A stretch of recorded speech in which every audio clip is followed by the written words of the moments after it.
Okay, welcome back everybody to the Feed Bandit YouTube page. We appreciate you clicking on our link today.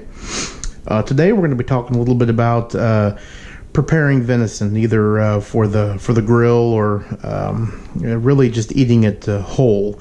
So as in the form of a steak or something of that nature, and whether it goes on the grill or in the pan or the frying pan, whatever it may be. This is kind of what we do to prepare it.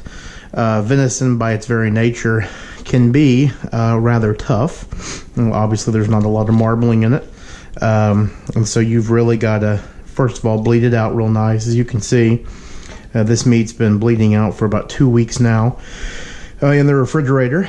So we have done that. I'm going to start working a little bit more on the silver skin. We did a nice little video not too long ago about trimming silver skin off, but it's real important that you get that off because the silver skin can make the culinary appeal not so much. So get all that off. Remember to really focus on the sides too. This is where you can sometimes commonly forget about it, but we're gonna do that. And this piece is really nice. It's good and loose and should be really nice. So what we're going to do today is we're actually going to prepare this because we're going to be eating it tomorrow. I'm actually going to be making a venison Wellington. So obviously very excited about that. So let me get this thing trimmed out here.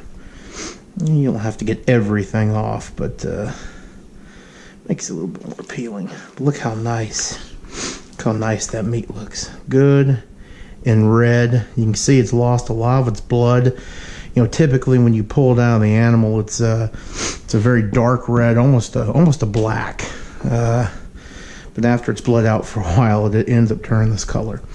So here's what we do to really help make this meat become really, really tender. And give it a little help. We use Jacquardi, which is this little device right here.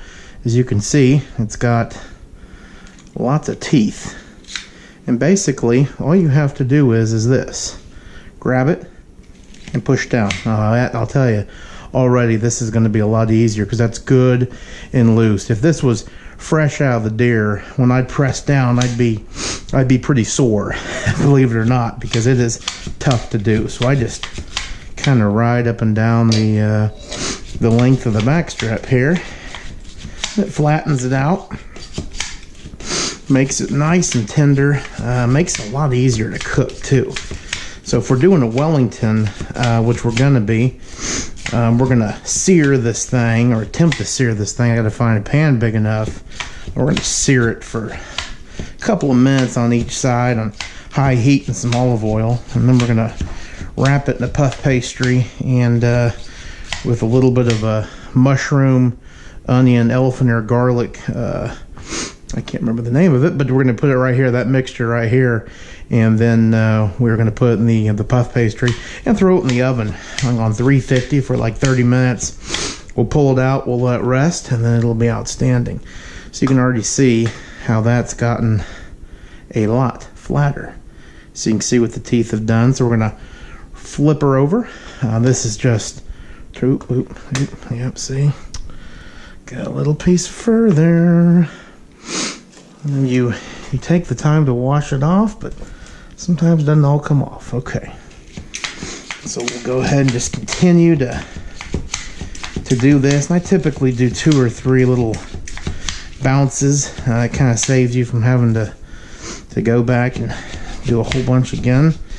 And the way this is going, we're going to give this a test here in a second to see if it's ready, because we could already be there. Feeling a little tension there. Okay, now look how nice that's gotten. Look how long that thing has gotten. So kind of what I do is to tell if this is good and tender enough for us to, let it rest and cook it. I give it what I kind of call the finger test. And if you can push your finger through easily, then it's ready to go. So as you can see, it didn't go through very easy. So we're going to give another round. Okay. And again, this thing's gotten longer as we've worked it. So same thing, work up and down. And I promise you, if you do this, if you bleed it out, okay, and if you use this Jacquardi, it it will be the best thing you've ever tasted.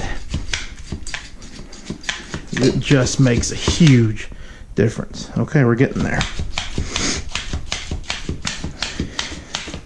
All right, let's flip it again. Yeah, so now I'm a little worried. How am I going to find a pan big enough for this to sear it? And while we're doing this, I'll tell you, this is off a 3.5-year-old 6-point whitetail deer. The deer we have been gunning for a while. So, you know, people ask us all the time, you know, does age matter? You know, I mean, I think it's all in how you prepare it. Again, that's my personal opinion. Getting there. See, it's tough to see. Oh, there we go, broke through. So that's getting there. In fact, I think I'm going to be good with that. Now look at this meat, and look how nice that is. Okay, and it's real, almost kind of flaky now. This is going to be perfect to cook. This is going to sear nicely. It's going to fit nice in our puff pastry, and it's just going to be really, really good.